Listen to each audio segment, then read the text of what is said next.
სახელითა მამისაით და ძისაითა და წმიდისა სულისაით.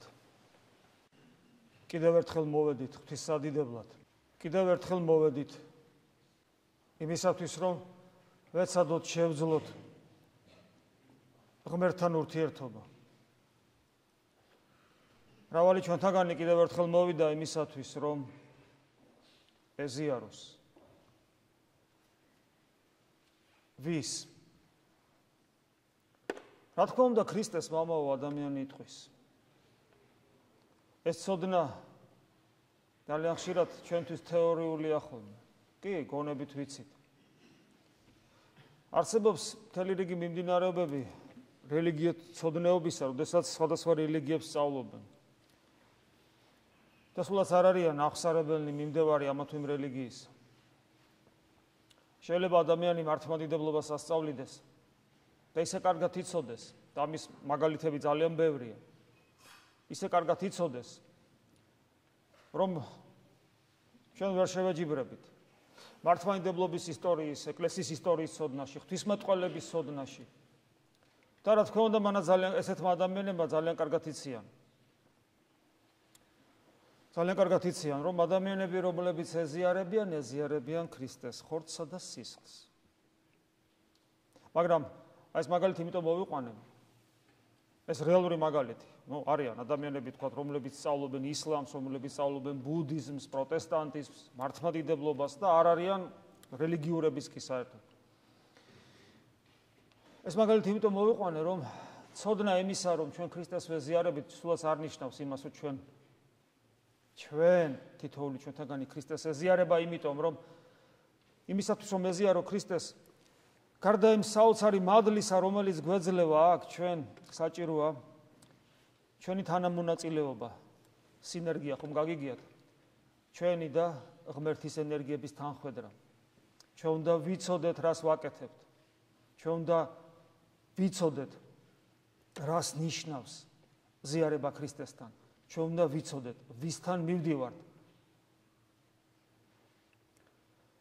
საერთოდ, რადგან ღმერთი ცოცხალია და მით უმეტეს რადგან იგი ადამიანად მოვიდა, ჩვენ და სანამ ადამიანად მოვიდოდა, მანამდეც ძველ აღთქმაში მეტნაკლებად იყო ცოდნა იმისა, რომ ღმერთი პიროვნული არსებაა და ცოცხალია.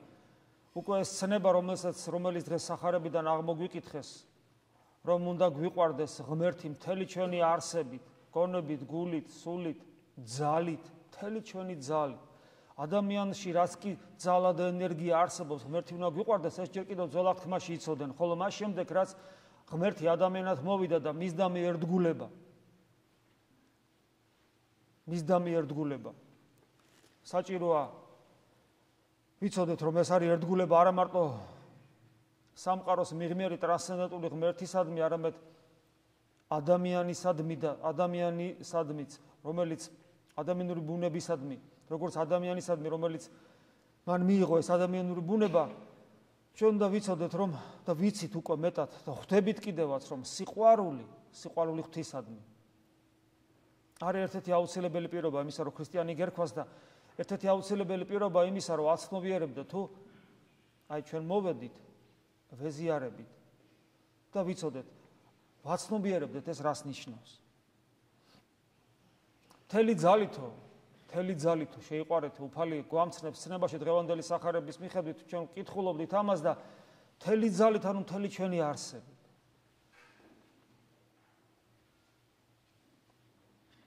ეს იმას ნიშნავს, რომ ჩვენში, რადგან მთელი ჩვენი ძალით არ უნდა არსებობდეს რაიმე დარჩენილი ისეთი იდეალურ შემთხვევაში, რა თქმა უნდა, რომელიც შორს იქნება ღმერთისაგან. მე ვგულისხმობ თანამონაწილეობას. ანუ ჩვენში არაფერი არ უნდა იყოს ისეთი, რომელიც რაღაც მექანიკურად არსებობს ღმერთთან ერთობაში, ღმერთთან ურთიერთობაში. ეს ძალიან მნიშვნელოვანია. არაფერი მექანიკური, არამედ ყველაფერი ჩვენი აქტიური ნებელობიდან გამომდინარე უნდა არსებობდეს ღმერთთან. ჩვენ ვიცით ქრისტიანული სწავლება, რომ იესო ქრისტეს აქვს ორი ნება, ღვთაებრივი და ადამიანური. ეს ისეთი საღვთისმეტყველო ნიუანსია, ისეთი თითქოს და ძნელად გასაგები და უმნიშვნელო, რომ ერთ დროს ბიზანტიაში, რომელიც იყო ბურჯი მართლმადიდებლობისა, მართლმადიდებლური ცივილიზაციის აზროვნებისა, შემეცნებისა, მთელი იმპერია სამეფო ხელისუფლებიდან დაწყებული, იერარქებით დასრულებული და პირიქით ებრძოდა ერთ ბერს, მაქსიმი აღსარებელს, რომელსაც ეუბნებოდნენ, რომ როგორ ყველა, ესე იგი, ყველა სხვა რამეს ამბობს, რომ იესო ქრისტეს ერთი ნება აქვს.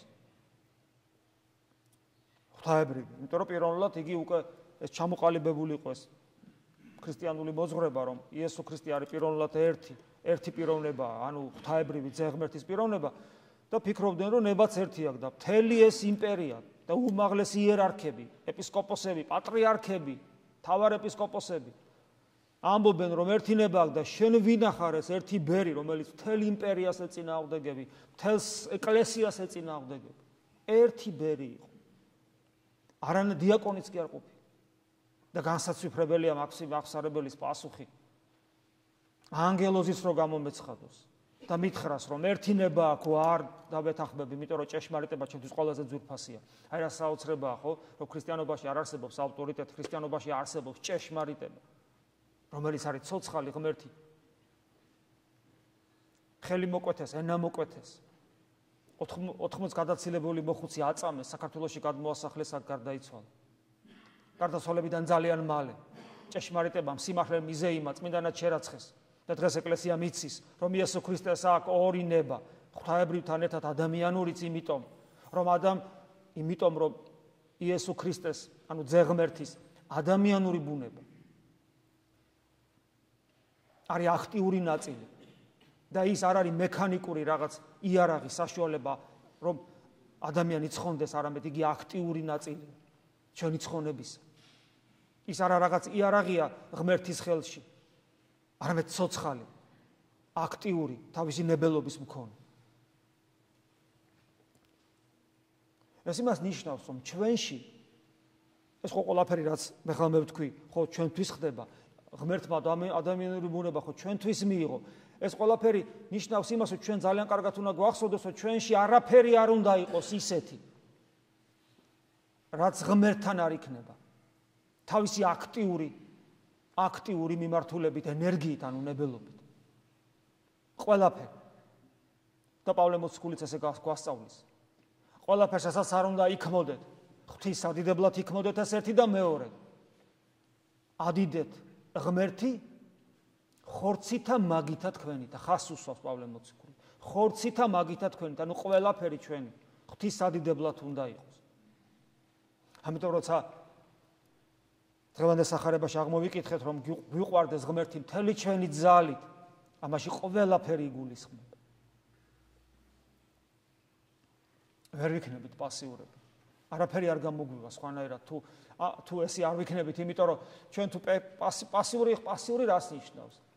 მე ვეზიარები ქრისტეს ხორცსა და სისხლს. წინა დღეებში ვთქვი აღსარება. ეხლა მოვედი პირი დავაღე, მანამდე კანონი აღვასრულე, სიწმინდა მივიღე, წავედი. მოვედი, არაფერი არ გამოვა აქედან. თუ შენი გულმხურვალება ისეთი არ იქნება, რომ შენმა გულმხურვალებამ უნდა შეძლოს ზეცა გააღოს, შენი ლოცვა ზეცაში ღვთის საყდრამდე უნდა ავიდეს. მოჭიმული სიმივით უნდა იყო, როგორც ხშირად ვითქვავს და სასუფეველი ისე ნაზად არც მოგართმევენ და არც ნაზად აგაღებინებენ, მიიტაცებსო უფალი, ვინც მიიტაცებსო, საკუთარი თავი ძულების შემდეგ უფალი ამბობს, ვინც მიიტაცებსო, კიდევ მეორე, არავინ არ მოგართმევს ხონჩი. რატომ ადამიანი იკითხავს, ღმერთი ხო სიყვარულია? ღმერთი სიყვარულია და ეს ნიშნავს, რომ იგი არ არის მოძალადე, შენ უნდა გინდოდეს. ეგება მე მინდა, მაგრამ არ ვიცი, შეუძლებელია ეს, იმიტომ რომ უფალი განმარტავს, ერთ არ იყვნენ მშიერნი და მწყურვალნი სიმართლისათვის. რამე თუ იგინი განძღნენ, მშიერს არ ავიწყდება საჭმელი, მწყურვალს არ ავიწყდება წყალი და არავითარ შემთხვევაში ნაზად არ აიღებს 3 დღის მწყურვალი ადამიანი წყალს, რომელსაც დაინახავს. არამედ გულმხურვალეთ ეცემა. ასევე არ უნდა ავიწყდებოდეს ადამიანს თავის ცხოვრების საზრისი და მიზანი, ცოცხალი ღმერთი და შეუძლებელი აქედან გამომდინარე ის ნაზად იღებდეს ან ხონჩით მირთმეული კონდეს. ეს ჩვენ აქტიურობას რაც შეეხება. თორე ესე კაცმა რო თქვას ხონჩით მორთმეული არა გვაქვს თუ რა? დიახაც ესე გვაქვს. უფალმა ყველაფერი გააკეთა იმისათვის, რომ ჩვენამდე მოსულიყო და ყოველგვარი დამსახურების გარეშე მიგვეღო ის, რაც ჩვენ მივიღეთ, რასაც ჩვენ დღესაც მივიღებთ. სასულიერო პირებმა მივიღეთ და თქვენც მიიღებთ. წმინდა ზიარებას გულისხმობ.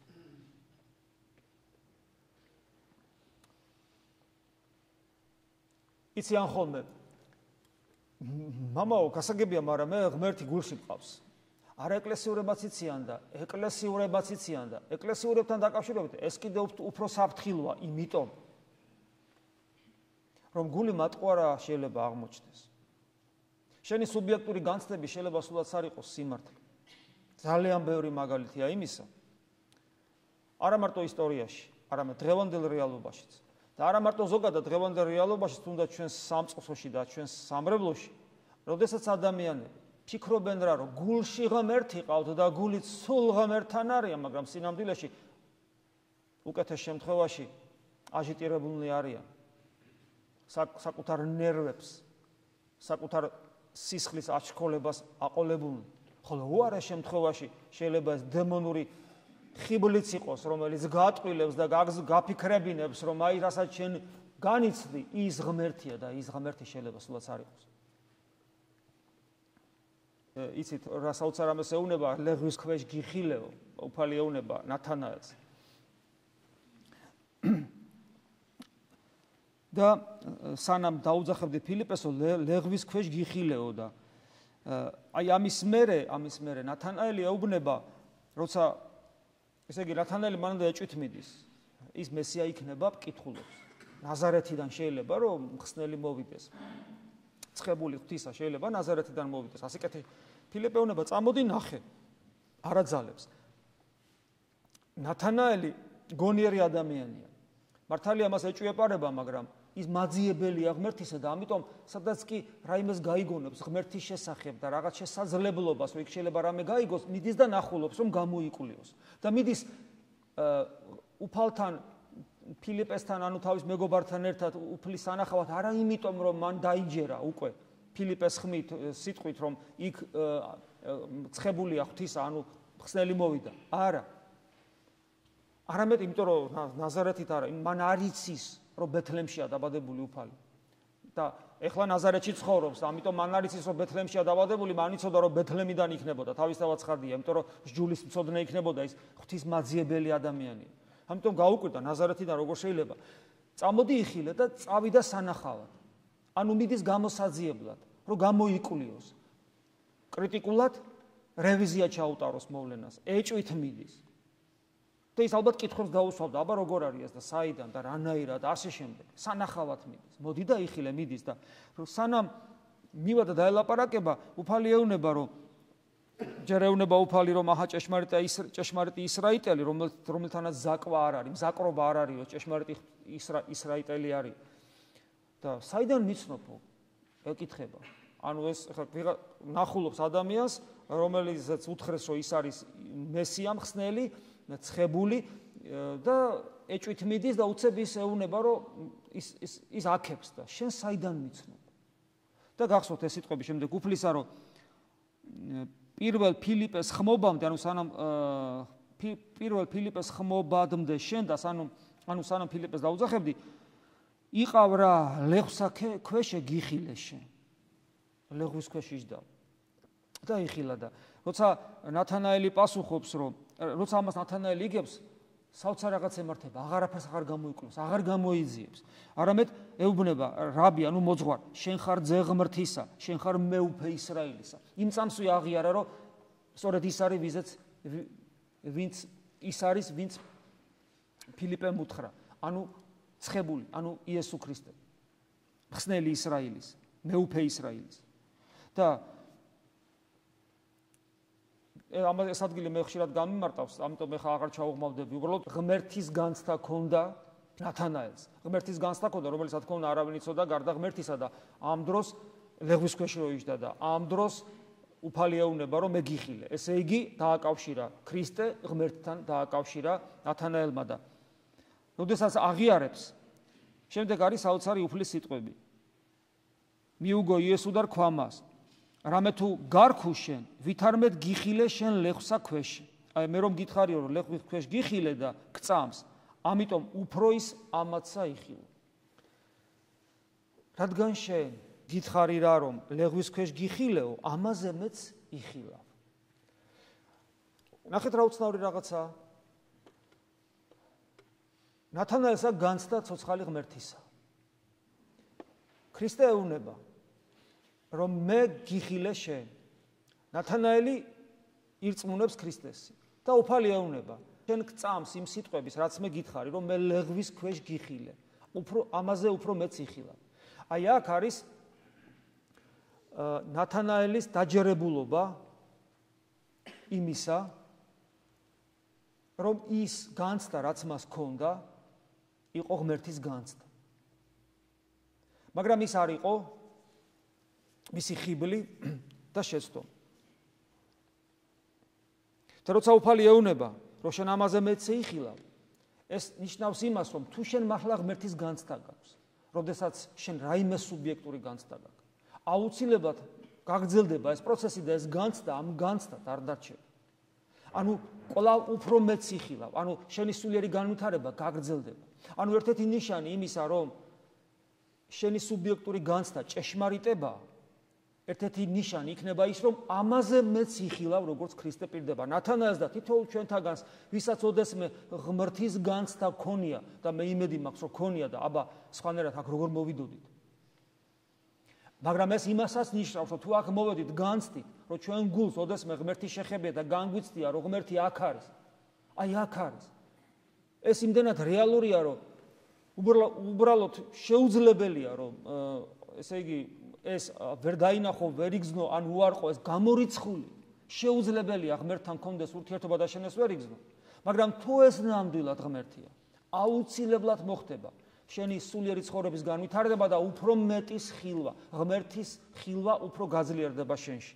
ეს არის ერთ-ერთი ნიშანი იმისა, რომ შენ სწორ გზაზე დგეხარ. მაგრამ არის მეორე რეალობა. მრავალი ჩვენთაგანი აქ დიდი ხანია ვართ, ჩვენს გულს ღმერთის შეხებია. მაგრამ აი უფრო მეტი ვიხილეთ თუ არა, ეს კიდე საკითხია. რა არის საჭირო იმისათვის, რომ უფრო მეტი იხილო? აი ესე პასიურად ნათანაელმა ერთხელ იხილა ღმერთი გულით, ეს დაუდასტურა მაცხოვარმა, შემდეგ მაცხოვარი ეუბნება, რომ შენ ეს ირწმუნე, ხო? ესე იგი უფრო მეც ესე იგი ეს ნამდვილია, ამიტომ უფრო მეც იხილავ და ნათანაელი გაჩერდა და მორჩა და მე უფრო მეტი და მეტი და ესე ადვილად ცხონდა არა. აი ეს წეღარო გითხარით, რომ მთელი ჩვენი არსები და ძალით ხაზგასმულია, ძალით შეიყვარო ღმერთი. ეს იმას ნიშნავს, რომ ის რომ შენ ერთხელ ღმერთი იხილე შენს გულში და შენი სუბიექტური განცდა თუ ჭეშმარიტება, მაშინ შენს სწრაფვას, დაუოკებელ სწრაფვას ღვთისაკენ საზღვარი არ უნდა გქონდეს. იმდენად გულმხურვალე უნდა იყო, რომ საკუთარ თავსაც ვერ აკავებ. იმდენად ერთგული უნდა იყო, რომ არ ზოგავდე საკუთარ თავს. და ამავე დროს, თუ ეს ყველაფერი კიდე ჭეშმარიტებაა, უნდა გქონდეს სიმდაბლე. სიმდაბლე, რომელიც მორჩილებით ისწავლება და მორჩილებაშიც ვლინდება და კიდევ ერთხელ მე ბოლო პერიოდის ამას გეუბნებით, საოცარი მადლიერება. და მადლიერება რისთვის? რისთვის მადლიერება? თუ შენ გაქვს განცდა ღმერთისა, რომელიც შენთვის ადამიანად მოვიდა, შეუძლებელია არ გქონდეს მადლიერების განცდა. და ეს მადლიერების განცდა შეიძლება ისეთი ძლიერი იყოს, რომ სინანულით, სიმდაბლით, გულის შემოსრულებით, გულის აჩვილებით შეიძლება საერთოდ ძალაც კი დაკარგო.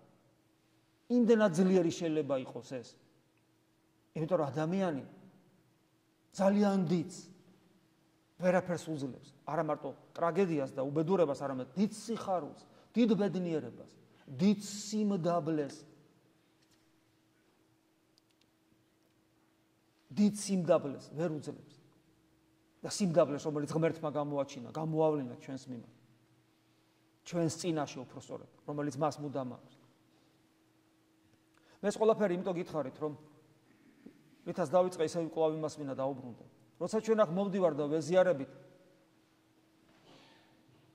ვეზიარებით ქრისტეს ხორცს და სისხლს, აი რატომ არის რომ იუდა ეზიარა და მასში ეშმაკი შევიდა? რატომ არის იუდამ ეს ადვილად გაწირა? კი, სხვებიც დაფრთხენ, შეეშინდათ და ასე შემდეგ, მაგრამ იუდამ ეს სასტიკად რატომ გაწირა? რატომ მოხდა ეს? ხო მეზიარა. რატომ მოხდა რომ ეზიარა და ეშმაკი შევიდა? რა ხდებოდა იუდაში? იუდას ოდნავაც ვერ ქონდა გაცნობიერებული თუ რა ხდება, ვინ დგას მის წინაშე. ვერც დანარჩენ მოციქულებს, არც დანარჩენ მოციქულებს არ აქვს გაცნობიერებული ბოლომდე, მაგრამ მათ რაღაცა ხედვა, რაღაცა განცდა, ერთგულების რაღაც იუდას არაფერი არ აქვს. იმისთვის ჩვეულებრივი ლიტონი ადამიანი, არაფერს არ წავა, ჩვეულებრივი ადამიანია, რომელიც შეცდომით ესე იგი ცდომილებაში იმყოფება და შეცდომით ცნობილებისაკენ მიყავს დანარჩენი თავის მოწაფეები. არასწორად ანვითარებს ყველაფერს ამას, იმიტომ რომ მას იუდას ხონერად წარმოუდგენია. მოციქულები არ ფიქრობენ, რომ ქრისტე შეცდომით რაიმეს ამბობს. მოციქულები გრძნობენ, რომ მასში სიცოცხლის წყაროა და საოცარი თვისებები, რომელიც არც ერთ ადამიანს არ აქვს. საოცარი ზნეობრივი სიმაღლე, რომელიც ასევე არც ერთ ადამიანს არ აქვს. სიფაქიზე, სიკეთე, სიყვარული, საოცრება აქვს. ამიტომ მას ერთგულებენ. და მიუხედავად იმისა, ჯვარცმის მერე ისინი გაოგნებულები არიან და ვერაფერს ვერ ხვდებიან, მაინც ერთგულებენ, როგორც შეუძლიათ. მენასაცხებლად დედების ერთგულება ხო საერთოდ გმირობა იყო ამ დროს. მაგრამ მოციქულების როგორც შეუძლიათ ერთგულებენ. იმიტომ რომ ისინი ხედავენ ქრისტეში, არ იციან რომ ქრისტე ადამიანად მოსული ღმერთია, მაგრამ ხედავენ რომ მიუხედავად იმისა, რომ მათ არ იციან რომ ადამიანად მოსული ღმერთია, მიუხედავად იმისა, რომ მათ ყველაფერი იმედები დაემსხრათ, როცა ქრისტე მოიკლა, მიუხედავად ამისა, ისინი შინაგანად მაინც მისი ერთგულები, თქვით პეტრეც კი, რომელიც ხალატობს, მისი ერთგული რჩება. რატომ? იმიტომ რომ ისინი არიან გულის ადამიანები, მოციქულები და მიუხედავად იმისა, რომ ყველაფერი იმედები დაემსხრათ, მოიხედეს, ვერაფერი ვერ ნახეს ქრისტეზე უფრო ამაღლებული და მათი რწმენა სწორედ ამიტომაც არის დასაფესებელი, იმიტომ რომ მიუხედავად ყველაფრისა, ისინი მაინც ერთგულნი რჩებიან, უკვე მკვდარი მოძღვრის. იმიტომ რომ მასზე დიდი, მასზე წმინდა, მასზე ფაქიზი, მასზე უფრო ზნეობრივი ვერაფერი ვერ ნახეს ამ სამყაროში. აი იუდას ეს არა აქვს. იუდასთვის იესო ქრისტე ჩვეულებრივი ადამიანია, აბსოლუტურად ჩვეულებრივი. კი რაღაც სასწაულს ახდენს, მაგრამ ნუ სასწაული ხო იცით, ჩვენ ცხოვრებაში ყოფილა რაღაც სასწაულები. არის სასწაულები ვივიწყებთ, არაფერი. თუ რაღაცა მე თანამონაწილეა იუდას სასწაულს და თვითონ სასწაულებს ახდენს ღვთის სიტყვით, ჩვენ ხო ესეც ვიცით, რომ რაღაცას გავაკეთებთ, მაგრამ ჩვენ მივაწერთ საკუთარ თავს. არაფერი. მე ფიქრობს, რომ ეს ცდება, უნდა ესე იგი ძალმოსილი იმპერია შეიქმნას იუდეველების და ამ დროს ეს რეებს ლაპარაკობს. ჩვენ უნდა გქონდეს სწორი წარმოდგენა ქრისტეს. რა თქმა უნდა, ახლა ჩვენ არცაც არ გვინდა რომ იუდები ვიყოთ, თუმცა იუდა ყველაშია, მეტნაკლებად ეს გვინდა ყოველთვის გვახსოვდეს, მაგრამ ღმერთმა დაგვიფაროს მისი მსოფლმხედველობისაგან, მისი მსგავსი მსოფლმხედველობისაგან, მისი საქციელისაგან, მაგრამ მეორე მხრივ ჩვენ თუ არ გვექნება სწორი დამოკიდებულება უფლისადმი, შეიძლება იუდასავით უმადურნი არ ვიყოთ, მაგრამ მაინც უმადურნი ვიქნებით, იმიტომ რომ ვერ ვაცნობიერებ ვის ხორცს და სისხლს ვეზიარებით და აი ეს რას ნიშნავს. მამაო, კარგი რა, ღმერთია ადამიანად მოსული. გითხარით, ეგ თეორია. ურწმუნოებმაც იციან. თუ რომელიმე ჩვენთანგას ქრისტიანობაში თეორია აკმაყოფილებს, ძალიან ცოდო იქნება ეს ადამიანი, იმიტომ რომ იმაზე დიდი უბედურება არაფერია, თან აღსარებელი და მაზიარებელი იყო და თან თეორეტიკოსი ქრისტიანი იყო. ეს იცით რა იქნება, ანუ უკეთეს შემთხვევაში დამშვიდებული სინდისი, ან კაი ლამაზი ფარისეველი ჩამოყალიბდება, გული ყველა შემთხვევაში მკვდარი გექნება. არაფრის გამცდელი შენი გული არ იქნება. იმიტომ რომ ქრისტიანობა ვერ შეითვისება მხოლოდ გონებით. ან რომელიმე სხვა რაღაც ორგანოთი ნაწილი ჩვენი ბუნების, არამედ სრულმა ადამიანმა უნდა მიიღოს. ქრისტიანობა შეიყვარეთ უფალი მთელი თქვენი ძალით, სულით, გონებით ჩამოთვლით. მთელი ჩვენი არსებით. სულ არა მარტო გონებით, არამედ გულითაც, ნებელობითაც, ყველაფრით თუ რაიმე არსებობს ჩვენში. ყველაფრით ღმერთი უნდა იდიდებოდეს, როგორც პავლე მოციქული გვასწავლის, ჩვენი აქტიური ნებელობით.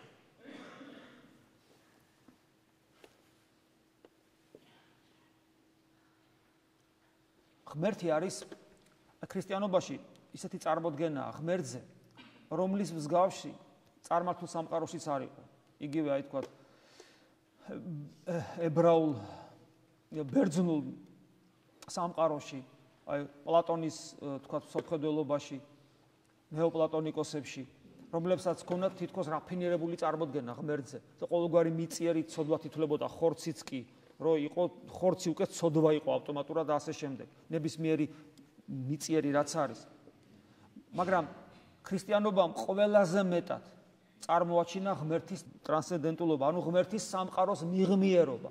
როგორი მიღმიერობა, იცით რომ არანაირი კავშირი არ არის შესაძლებელი ჩვენსა და ღმერთს შორის, იმდენად სამყაროს მიღმიერია, აბსოლუტური განსხვავება. და ქმნილება არის საერთოდ სხვა რამ, ღმერთის შექმნილი არაფრისაგან. და საოცრება, ქრისტიანობა გეუბნება, აი ერთ ხო ამას გეუბნება, თითქოს ნიჰილიზმს უნდა ჩაგაგდოს, რომ ესე იგი აბსოლუტური ტრანსცენდენტულობა, აბსოლუტური სამყაროს მიღმიერობა. მაგრამ არსებობს მეორე ტერმინი, საღვთისმეტყველო ტერმინი, ტრანსცენდენტული და იმანენტური. ანუ აბსოლუტურად მიღმიერია, მაგრამ ამავე დროს შესაძლებელია მასთან ერთობა და შეცნობა და როგორ ადამიანი კითხულობს. დღეს წმინდა გრიგოლ პალამას ხსენება. ეს არის საოცარი მოძღვარი, განსაცვიფრებელი. და მან ბეჭედი დაასვა ქრისტიანულ მოძღვრებას თავისი თხუზულებებით. სადაც კითხულობთ, ეს ისედაც იცოდნენ ქრისტიანებმა ყოველთვის, მაგრამ მან საღვთისმეტყველო საფუძველი დაუდო საბოლოო და დაბეჭდა ეს მოძღვრება, რომ ღმერთის შეცნობადია თავის ენერგიებში. ესე როგორც თაბორის თაზე გამოუცხადა უფალმა საკუთარი ღვთაებრიობა მოციქულებს. ენერგია არის ღმერთი თავად. ანუ ღმერთია იგივე ოღონ ენერგიებში, არა თავისი არსით, არამედ ენერგიებში.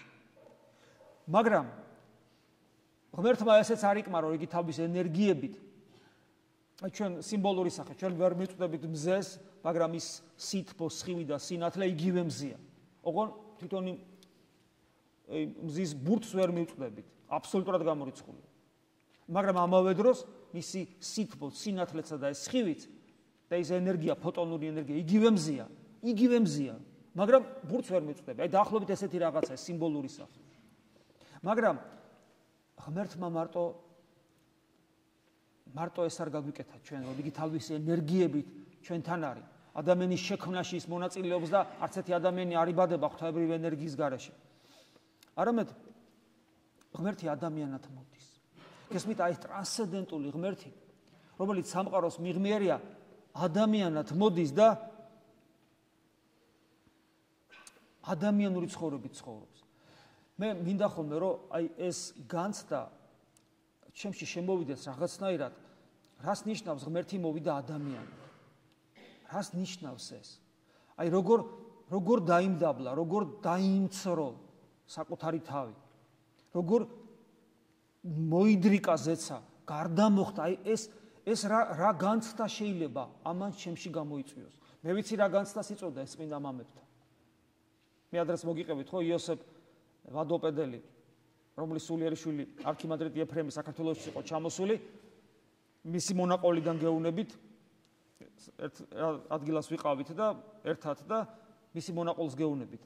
სხვადასხვა საკითხებზე გვესაუბრებოდა, როგორ ამბობდა თავის მოძღვარზე, იოსებ ვადოპედელს. ეს ის მოძღვარია, რომ ახალი გარდაცვლილია. დიდი იოსებ ისიხასტის სულიერი შვილი იყო. სხვადასხვა საიტებზე არსებობს მისი როცა ის ქადაგებს საუბრობს, ესეც არის ბერძნულად ოღონდ. და ასევე არის რომ გარდაიცვალა ჩვეულებრივ გარდაცვლილის სახე აქვს, ცოტა გვიან მივიდნენ ეს ნიკაპით ჩამოწეული აქვს და ცოტა ხანში მერე როგორ სახეს იღებს თვითონ გარდაცვლილი უკვე. ცოცხალივით იღიმება, ნეტარება აქვს სახეზე. ანუ ეს ორივე ფოტო ინტერნეტში შეგიძლიათ მოიძიოთ. და სხვათაშორის ერთ-ერთ ქადაგებაში რომ საუბრობს, ბერძნულად საუბრობს და საუბრობს ღვთისმშობელზე. ღვთისმშობელზე რომ საუბრობს, ეს გავიგე, მაგრამ სამწუხაროდ ბერძნული არ ვიცი და საუბრობს და მე უცებ ეწყება სრემლის დენა, ტირილს იწყებს. აი ჩვენ პატრიარქს ვემართება ხოლმე ხანდახან, თქვა ღირსასი გალობას და ტირილს რო იწყებს. აი ეს ტირილს იწყებს და ესე ტირილით საუბრობს ღვთისმშობელზე. საოცრება. და მამა ეფრემი ყვება თავის მოძღვარზე, თვითონ ის მამა იოსებ ვადოპედელი არ იყო ბერი, ის არ იყო მღვდელი, ამიტომ ის არ წირავდა და მამა ეფრემი წირავდა ხოლმე მისთვისაც, ძმებისთვისაც, თავისი მოძღვრისთვისაც. მე არ მახსოვსო არც ერთი წირვა აღვლენილი, როდესაც ჩემი მოძღვარი მამა იოსები ესწრებოდა რომ მეზიარებინა, არ მახსოვს არც ერთი წირვა, რომ დაწყებული იმ წამიდან, როცა მე სახარებას აღვამაღლებდი კურთხეულარს მეუფებად, ვიცით ეს, რომ ეგრევე ცხრემლის დენა არ დაწყებოდა მისი თვალებიდან და ტირილი არ დაეწყო. თელი წირვა ტიროდა. და როდესაც ჯანმრთელობა სუსტი ქონდა და ექიმები ეუბნებოდნენ, ნუ ტირი ხარო, გულისთვის არ შეიძლება ეცინებოდა, ისინი კი ვერ ხვდებოდნენო, ეს ტირილი მის და უნებურად ხდებოდა. და მიზეზი რა იყო ტირილისო? ესე იგი, როგორც კი სახარებას აღამაღლებდა და იწყებდა წირვას, მამა ეფრემის შიგნით ხდებოდა საოცრება. ანუ ის იწყებდა განცდას იმისა, თუ რა გააკეთა ღმერთმა ჩვენთვის. რომ სამყაროს მიღმიერი ღმერთი თითქოს თავის თავს გამოწურავს ესე და ადამიანად მოდის. რომ და იცოდა ჩვენი უზნეობის გამო, ჩვენ ვინც ვიყავით და რასაც წარმოვადგენდით ჩვენ ადამიანები, რომ ჩვენ მას ზაღლებივით მივესალოდით, დავჯიჯგნიდით და ბოლოს შეურაცხყოფით და ცინიზმით მოვკლავდით. და აი ეს ტკივილი მან განიცადა პიროვნულად. აი ამის განცდა, ამის ატანა არის შეუძლებელი. შესაძლებელია ჩვენერი გულქვა ადამიანების მიერ, მაგრამ თუ ადამიანს ადამიანობის ცოტა ვაინც რამე აქვს, აი ამის ატანა, რომ ღმერთმა ეს შენთვის გააკეთა, ამის ატანა არის შეუძლებელი. ამიტომაც ვერ იტანდნენ ამას. ესეთი წმინდა მამები და იწყებდნენ ტირილს და ვერ ჩერდებოდნენ. ერთ-ერთი მამის ცხოვრებაში მახსოვს, აღარ მახსოვს ვინ იყო, რო არ შემეშალოს. იესოს ლოცვას ვეღარ ლოცულობდა, როგორც კი იტყოდა იესო, ეგრევე ტირილი აღჩორდა. ვერ იტანს ადამიანური ბუნება, ფაქიზი, ადამიანური ბუნება აი ამ საოცრებას, როგორ დაინცრო ღმერთმა თავი და შენთვის საჯიჯგნად გაიხადა თავი და გესმით, აი ეს მიღმიერი ღმერთი, სამყაროს მიღმიერი, ტრანსცენდენტული, რომელსაც ვერც ერთი წარმართი ვერ წდებოდა თავის ცნობიერებით, რომ რა შორს არის და რა დიადია და რა სხვაგან არის. იმას ტყიოდა, იმიტომ რომ ადამიანური ბუნება მიიღო. ტყიოდა და ვის შენი ხელიდან ტყიოდა. მე ადრე მახსოვს წინა ქადაგებაში გითხარით, თუ არ ვცდები, ხო? ორი რამით შეიძლებოდა ღმერთს საკუთარი თავი დაენახვებინა ჩვენთვის. ან დიდი ძალმოსილებით, მაგრამ მაშინ ადამიანის თავისუფლება დაიკარგებოდა, იმიტომ რომ სხვა რა გზა გაქვს, აბა, თაყვანს ხსენ, აბა, სხვა რა გზა მაქვს. და ან დიდის უსასრულო ძალმოსილებით, ან უსასრულო სიყვარულით.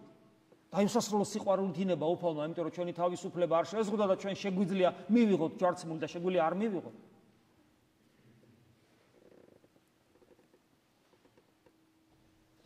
აი იგავური სახე რო წარმოვიდგინოთ, ძალიან დიდი ადამიანი და ძალიან პატარა ჭიანჭველები. და ჭიანჭველები თქვა ჩემი გაკეთებულია. მე დავამზადე. და შენიერი სამყაროში მინდოდა რომ ჩემი რაღაც ის მივეცი იქ პროგრამა რომ კეთილები იყვნენ. ეს პროგრამა იმიტომ რომ ადამიანებს ვლაპარაკობ თორე ჩვენში პროგრამა არ დევს. გარდა იმისა რომ როგორი გარეგნობა გვაქვს და როგორი თვისებები. თავისუფლება საოცარი რამე. და მიცემული მაქვს რაღაცა რომ მათ ესე იგი პატიოსნადას ნეობრივად იცხოვრონ. და დავინახე რომ ჭამენ ერთმანეთს და ცუდად იქცევიან და ომობენ და ჭიანჭველები არიან. აი როგორ უნდა გავაგებინო მე რომ დამიჯერონ. ახლა მიდი აბა გააგებინა ჭიანჭველას. არაფერიც არ გამოვა. მე რომ მივიდა თითი ჩავყო, ისინი მე მაინც ვერ დამინახავენ, თითს დაეხვეშება, თითის დამიკბინონ კიდევაც. ანუ ვერ მოვახერხებ, კომუნიკაცია შეუძლებელი იქნება მათთან. ამოვარჩიე ყველა ეს სუფთა ჭიანჭველა, რომელსაც უნდა გააჩინა შემოსაც შეიძლება ჭიანჭველის გაჩინა და მე პიროვნულად მისით დავიბადე. ეხლა რა უნდა გავაკეთო იქრობა? მე უნდა უთხრა რომ ხალხო, ჭიანჭველება, ეგრე ცხოვრება არ შეიძლება. რას მიზავდნენ, წარმოგიდგენია. ხო და რაც მიქნეს და მომკლეს. მაგრამ ერთი ორი გამოჩნდა, რომელმაც იფიქრა, რომ ეს გონი სიმართლეს ამბობს. ეს ერთი ორი სულელია, რა თქმა უნდა, ჭიანჭველებში რომ კი ერთი გამოჩნდება ჭიანჭველა და ეგრე ცხოვრება არ შეიძლება, რო იტყვის და არიომოთო და ასე შემდეგ და ერთმანეთად დაჭამოთო. იფიქრებენ და მართლაც სულელია, ჭიანჭველა შეიძლება ესე ფიქრობდეს, მაგრამ აი ერთი ორი სულელი კიდე აღმოჩნდა, რომელმაც იფიქრა, რომ და თქვა, რომ ეს გონი სიმართლეს ამბობს. და შეეწირა ამ რწმენას და ჩვენ სწორედ ამგვარი ჭიანჭველები ვართ. რომელიც აი ამ სამყაროში აი ესეც სისულელეს ფიქრობთ, რომ ხალხო არ უნდა დავჭამოთ ერთმანეთი, ჯუნგლები არ არის ეს და ცხოველები არა ვართ და აღირახსნილი ცხოვრებით არ უნდა ვიცხოვრო და არ უნდა ვიყოთ მტაცებელნი, არამედ ჩვენი თავისუფლება ის კი არ არის ჩვენს კუჭს და იმის ქვემოთ რა არის და ჩვენს არსებაში რა არის, იმას რა უნდა, არამედ ჩვენი თავისუფლება სწორედ ის ყოფილა, რომ მე შენთვის ვიცხოვრო, შენთვის. ესეც სისულელე ჩვენ დავიჯერეთ, მივიღეთ და სულელი გავხდით ქრისტესათვის. ეხლა მოდი და აი ამ ხელა რაღაც სასწაულს, რომელიც ჩვენში ხდება, წყალში ნუჩავყრით. იმიტომ რომ როცა გახდი სულელი ქრისტესათვის და ქრისტე აღიარე და მოხვედი, შეიძლება მე ამის მერე პირუტყულ ცხოვრებას დაუბრუნდე. ადამიანურ ბუნებას იღებს. საშინელი ტკივილები, საოცარი რაღაცა. ტკივა ადამიანურ ბუნებას. მაგრამ ვინ არის სუბიექტი, ვინ არის ტკივილგამცდელი? სუბიექტი ძეღმერთი. ძეღმერთი მარადიული ღვთაებრივი ჰიპოსტასი, მარადიული. მე ვიცი რომ იესო ქრისტე 2000 წლის წინ ცხოვრობდა. გარკვეულ დროში იმოღვაწევა და გარკვეულ დროში ტკიოდა და იტანჯებოდა და ეწამებოდა საშინელი ცინიზმით მოიკრა. მაგრამ პიროვნულად როგორც სუბიექტი კიდევ ვიმეორებ, ის მარადიული არსება. მე ხლა რამე საღვთისმეტყველო ახალ რამეს კი არ ვამბობ, მე უბრალოდ ვფიქრობ. როდესაც ძეღმერთმა, მარადიულმა არსება. სუბიექტი ძეღმერთია, პიროვნულად ძეღმერთია, ჰიპოსტასი ძეღმერთია, სამყაროს შემოქმედი. ანუ რა ტკივა ადამიანს, რას ტკივა ადამიანურ ხორცს და სულს. ვის ტკივა მარადიულ ძეღმერთს? აი მე კითხვა მეჩნდება, თუ მარადიულია დროებით ტკივილი, მისი დროებითი ტკივილი, დროებითია? რა თქმა უნდა, ღმერთი უვნებოა, მე ესე ძალიან კარგად ვიცი. მაგრამ ძალიან უცნაურია და აი ეს დროებითისა და მარადიული შეხამება, როცა მარადისობაში დრო არ არის, ხოლო დროში ტკიოდა, მაგრამ ღმერთთან მარადისობა დრო არ არის. და სწორედ სუბიექტი ტკივილგამცდელი, სუბიექტი თავად ძეღმერთია, რომელიც მარადიულია. და კითხვა მიჩნდება, ღმერთთან ტკივილის გამოცდილება დარჩა? მე ერთი რამე ვიცი, როდესაც სტეფანეს ქოლავენ, ფეხზე წამოუდგა. რა საოცრება, ფეხზე წამოუდგა. ანუ სტეფანეს ტკივილი თითქოს და ტკივა. ტკივილ განუცდელ ღმერთს. იმიტომ რომ წერია დაასდგა. ხედავ ძეღმერთს იესო ქრისტეს მდგომარეს, არა მჯდომარეს. მდგომარეს მარჯვენით მამისა. უნდა თუ ხილვა იყო, მისი ხილვა უნდა ყოფილიყო ესეთი მჯდომარე მარჯვენით მამისა, მარჯვენით ღვთისა, ანუ ის სრული ძალმოსილება აქვს, იგივე რაც მამა ღმერთს, მაგრამ არა მდგომარე იხილა. ესე განიმარტება, წამოუდგა, შვილო, გტკივა. გტკივა. ხო, გამოგვიცდია შვილის ტკივილი. შვილს რო ტკივა, ჯობია გაისრისო, დაიფლითო, მოკვდე, ოღონ შვილს არ ტკიოდეს. გაცილებით უარესია ტკივილი, შვილის ტკივილი შენთვის, ვიდრე შვილისათვის. ვერცერთი ტკივილი ვერ შეედრება, ამას და წამოუდგა. და კითხვა მაქვს, როგორია მისი ტკივილის გამოცდილება? და დღეს იგივეა. დღეს რამდენი სტეფანი არსებობს და რამდენ სტეფანეს კლავენ, ანუ მართალ ადამიანს, უსამართლოდ ექცევიან. და ყველას ფეხზე წამოუდგება ქრისტე. და ყველას ტკივილის ტკივა. ეს არ არის მე ხას უსვავ, ეს არ არის დოგმატური ღვთისმეტყველების ლექცია. ანუ საღვთისმეტყველო თვალსაზრისით მე მრავალ არაზუსტ რამეს ვამბობ და ვიტყვი, მაგრამ ეს ჩემი გულიდან გადმოდენილი სიტყვებია. მე ვფიქრობ ამაზე და კითხვებს ვსვამ. გახსოვთ, ყდრთით აღმდგარ მაცხოვარს, როცა მისი სხეული აბსოლუტურად შეიცვალა. როდესაც მისი სხეული გახდა ისეთი, რომ აღარ ემორჩილება დროისა და მატერიის და სივრცის კანონებს. გახსოვთ, რომ მას ჭრილობები ეტყობა. რითაც უდასტურებს სწორედ მოციქულებს, რომ სწორედ ის არის და არა სხვა. ჭრილობები ეტყობა მაცხოვრის ყდრთით აღმდგარ სხეულს. მრავალი განმარტება აქვს ამას. ეს განმარტებები თქვენ შეგიძლიათ მოიძიოთ, წაიკითხოთ. მაგრამ მე ახლა კითხვა მიჩნდება, რატომ ეტყობა ჭრილობები? მე ეს განმარტებები ვიცი. თქვენ შეგიძლიათ წაიკითხოთ, მე სხვანაირად ვსვავ კითხვას, რატომ, რას ნიშნავს, რომ მას ჭრილობები ეტყობა? მას მის ხელში არ იყო? მის ხელში არის მთელი მისი ადამიანური ბუნების მეტამორფოზა მოხდა, საოცრება, ხო? მან როგორც სუდარიდან, როგორც ნათელმა გამოანათა და გამოვიდა სუდარიდან. მაგრამ აი ჭრილობები დაიტოვა, რა დაიტოვა ჭრილობები? ის ტანჯვის, წამების იარები რატომ დაიტოვა მაცხოვარმა? რამდენი რამე არ ვიცით ჩვენ. არ უნდა ვიცოდეთ? ადამიანი იტყვის, რა თქმა უნდა, მამაო, ვინ შეიძლება ეს ყველაფერი იცოდეს? მაგრამ მე კვლავ მახსენდება ქრისტეს ერთი სიტყვები. თქვენ მეგობარნი ჩემნი ხართ რამე თუ იცით, გახსოვთ ეს სიტყვა? მონამ არის ისო. აი მეგობარი თუ ხარ ჩემი იცი.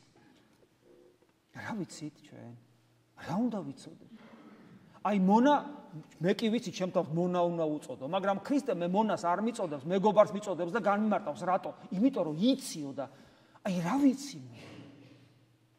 ანუ მე ისეთი რაღაცა უნდა ვიცოდე, რაც მე გამხდის ქრისტეს მეგობრად. რას ნიშნავს ქრისტეს მეგობარი? რომ მე მისთვის თავი გავწირო, მე ძალიან მიყვარდეს. რას ნიშნავს? ვიცი. რა უნდა ვიცოდე? მე მგონია რომ და ესე ცხოვრობდნენ, მაგალითად გახსოვთ პავლე მოციქულის საოცარი სიტყვები, ვისაც ქრისტეს სული არ აქვს, იგი არ არის მისი. ქრისტეს სული უნდა მქონდეს. ქრისტეს წყლულებს ვატარებო, გახსოვთ პავლე მოციქული რომ ამბობს. ქრისტეს თანამუშაკნი ვართო, გახსოვთ პავლე მოციქული რომ ამბობს. მე ადრე მithქვია თქვენთვის სამყაროს ხედვა უნდა შეგვეძლოს ქრისტეს თვალებით, ქრისტეს განცდით, ქრისტეს გულით. ხო და ეს ყველაფერი კითხვებს ბადებს. რას ნიშნავს? რომ მე ვარ მისი მეგობარი, ანუ ვიცი და რა უნდა ვიცი. უფალი ერთ ადგილას ამბობს 9 ნეტარებაში გახსოვთ. ნეტარიყვენ გლოვარენი გულით არამე თუ იგინი ნუგეშინის სცენული. მე ბედნიერება მინდა. ბედნიერება, ნეტარება, ხო ამ შემთხვევაში მე როგორც სინონიმები შეიძლება ესე აღვიქვო. ერთ-ერთი საფუძველი ჩემი ბედნიერებისა და ნეტარების არის გლოვარება. რას უნდა ვგლოვობ? არის კატეხიზმური სწავლება. მშრალი სქოლასტური სწავლება, უნდა გლოვობდეთ საკუთარ ცოდვებს. ეს მართალია, რა თქმა უნდა. მაგრამ მარტო ამას უნდა ვგლოვობდე? მარტო ჩემ ცოდვებს უნდა ვგლოვობდე? ესე განყენებულად, ჩემი თვითმიზანია, რომ აი ჩემი ვარ, რა ცოდვილი ვარ, როგორიც. ეგრე იუდამაც ეს რა გავაკეთეო, მართალი კაცი მივეციო. ცოდვა დაინახა, მოღალატე თავის, რატო ჩამოიხშო თავი იუდა? რისგან შეინანა თავი იუდა? იმის გამო ჩამოიხშო თავი და იმას დანობდა, რომ მოღალატე იყო და მისმა ბუნებამ როგორ ეს მე რა კაცი ვარ, მე ცხოვრების სიცოცხლის ღირსი ვარ, საერთოდ თავი ჩამოიხშო. ანუ შეიძლება მე გავიხადო თვით მიზნად საკუთარი ცოდვებთან ბრძოლა და გლოვარე ვარ, იმიტომ რომ ცოდვილი ვარ, ეს საკმარისი თუ არის, მაინტერესებს ჩემი ბედნიერებისა და ნეტარებისათვის და არ არის ეს საკმარისი. როგორ შეიძლება ეს საკმარისი იყოს? ეგრე ბუდისტებიც ებრძვიან საკუთარ ცოდვებს. ეგრე გლოვარება იმასაც ნიშნავს, რომ ჩემ თავში იცით რა ვიგლოვო? უფალო, ეს მე შენ რა გიქენი. და ამავე დროს ეს შენ ჩემთვის რა გააკეთე, რომ აი ჩამოიწურე ზეციდან და ჩემი ხელით რომ მომკვდარიყავი, იმისათვის მოხვედე. და მე რა გვეთქვა, რომ მე მეგობარი ვარ შენი და მეუნები, იმიტომ რომ იციო და უნდა ვიცოდე მე ეს. უნდა ვიცოდე და მაშინ მეგლოვარე ვიქნები, რომ ეს რა გიქენი და ვიტირებ ყოველ წირვაზე და ყოველ შენი სახელის ხსენება და ჩემი გული ამას ვერ გაუძლებს.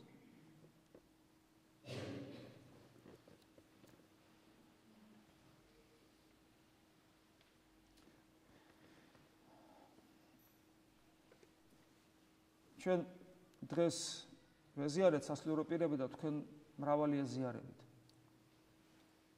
ვეზიარებით ჩვენ სწორედ იმას, ვინც საკუთარი თავი აი ეს სიტყვა, რა თქმა უნდა, საღვთისმეტყველო სახელმძღვანელოებში ამ სიტყვას ვერსად ვერ ნახავ. მეც ახლა აი მე მინდა რაღაც სიტყვა მეთქვა, აი ზეციდან გამოწურა თითქოს თავისთავი არ შემილია, სხვა სიტყვა ვერ მოვძებნე.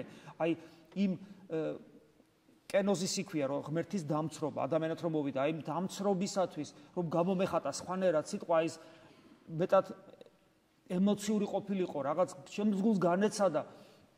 აი ესეთი რამე გაუკეთა ღმერთმა საკუთარ თავს იმისათვის, რომ იმისათვის რომ მე გადავერჩინე და მე ეს უნდა ვიცოდე რომ ვიყო მისი მეგობარი.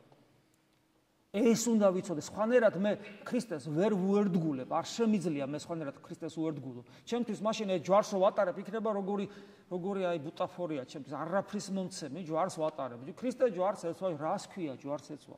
ქრისტე ჯვარს, რას ქვია ქრისტე ჯვარს ეცვა? წარმოდგენა გააზრებული უნდა კონდეს ეს რა არის და ამის გააზრება და შენი ყისიერი მეტამორფოზა ერთი იქნება შეუძლებელია ადამიანმა ეს გაიაზროს. თუ ღმერთმა შენთვის რა გააკეთა და შენი მეტამორფოზა ყისიერად არ მოხდეს, ეს აბსოლუტურად გამორიცხულია. შეუძლებელია შენ ამის მერე სხვანაირად იცხოვრო. შეუძლებელია ამ განცდის მერე სხვა ადამიანი არ გახდე. შეუძლებელია ქრისტეთი არ აღივსოს შენი ცხოვრება და შეუძლებელია მისი ერთგულებით არ დაიწყოს შენმა გულმა ბრაგუნი შენს გულში. შეუძლებელია თუ შენ ადამიანი ქვია.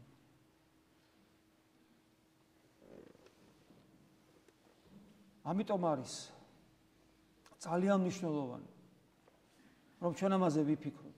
თუ სხვანაირად, იმიტომ რომ ეს არის რეალობა, ეს არის ქრისტიანობა, რომელიც ჩემი საცოდავი ბაგებით, გულით აღმოსვი, როგორც მე შემილია მინდა განვიცადო, კი არ შემილია მინდა განვიცადო და ვერ განვიცდი და ძალიან მტკივნეულია რომ ამას ვერ განიცდი. იმიტომ არის ჩვენი ლოცვა მიმხრალი, მკვდარი, საცოდავი, ელაპარაკები ღმერთს და ადიდებ ღმერთს და მიმართავ მას და მკვდარი ხარ, გეზარება, არაფერი არ გინდა. ერთი სული გაქვს ჩაათავო ეს და გაიქცე და პირუტყულ ცხოვრებას მიეცე, ჩემ თავზე ვამბობ ამას. მხოლოდ იმიტომ ხდება, რომ ჩვენ არა გვაქვს განცდილი საერთოდ სად ვიმყოფები და რას ვაკეთებ და რა არის ქრისტიანობა და რას ნიშნავს.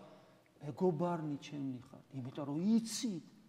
ნახე, ლექტორი რომ მასწავლებელო ბავშვს და ამ იცი, შენ იცი, არაფერი არ იცის, მაგრამ უნდა რომ არ უგეშოს. რა ვიცი? იციო, გეუბნება. და არ ვიცი უფალო და მეუბნება რომ იცი. და მეგობარს მიწოდებს და რა ნამუსით უნდა ვიცხოვრო მე რომ არ ვეცადო რომ გავიგო. თუ მინდა ქრისტიანობა და თუ არ მინდა ქრისტიანობა დავიხურავ ქულს და ვიტანტალებ სანამ ჩემი დრომბოა და მე ჩამდებენ მიწაში და მორჩი. რა ესე რა ცხოვრება არ შეიძლება თუ რა, მაგრამ ეს არ მინდა. და სანახევროთაც არ შეიძლება, ხო არ შეიძლება ადამიანმა სანახევროთ რამე აკეთოს. ან ხარ ან არა ხარ. რაღაცა სხვა არ თამაშობ, კაცო, ეს რამხელა რაღაცა.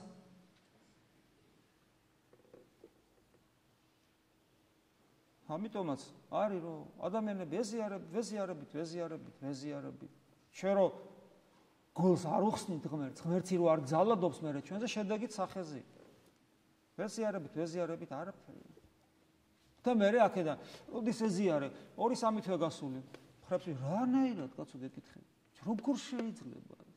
და მართლაც როგორ შეიძლება ეს, წარმოიდგინე, რამხელა რაღაცა. მე შენთან მოვიდა, შენში შემოდის. ხო და მე ვითომც არაფერი წახვალ და მე შეიძლება წუმპეში ჩაწვე ისე. გავა მე თვეები, წლები და რაღაც მე ხო, კაი, მოვედი აბა, რამე, არც არაფერი. თავს ვიტყვი. მე იმედი მაქვს ღმერთი იმიტომ გვაძლევს ამ განცდასაც, ამ სიტყვასაც, ამ სურვილსაც. იმიტომ გვაძლევს რომ იმედი აქვს ჩვენი. ჩვენ ღმერთის იმედი თავისთავად ცხადია უნდა გქონდეს. ღმერთსაც აქვს ჩვენი იმედი. სხვანაირად არ დაგვბადებდა, არ შეგქმნიდა. იმედი აქვს ჩვენი და უპირველეს ყოვლისა იმედი სწორედ ამ დიდ საქმეში რომ გვიწოდა რა მან მეგობარნი. და გვითხრა რომ ვიცით ეს ჩვენ წაგვახალის არა ჩვენ სტიმულს მოგცემს და ვეცდებით რომ ვიცოდეთ ვინ არის ღმერთი და რა გააკეთა მან ჩვენთვის. არა ინტელექტუალურად, არამედ მთელი ჩვენი არსებით მათ შორის რა თქმა უნდა განცდით. და თუ ეს დაიწყება ეს პროცესი ჩვენში და აკვირდით თქვენს გულს, თქვენს ცხოვრებას, იმ წამსვე დაიწყება თქვენი მეტამორფოზა. ის რა წლების განმავლობაში არ გაკეთებულა და ვერ გაკეთებულა. თუ ადამიანი პატიოსანია და ხიბში არ არის, პატიოსნად ხედავს თავის მდგომარეობას.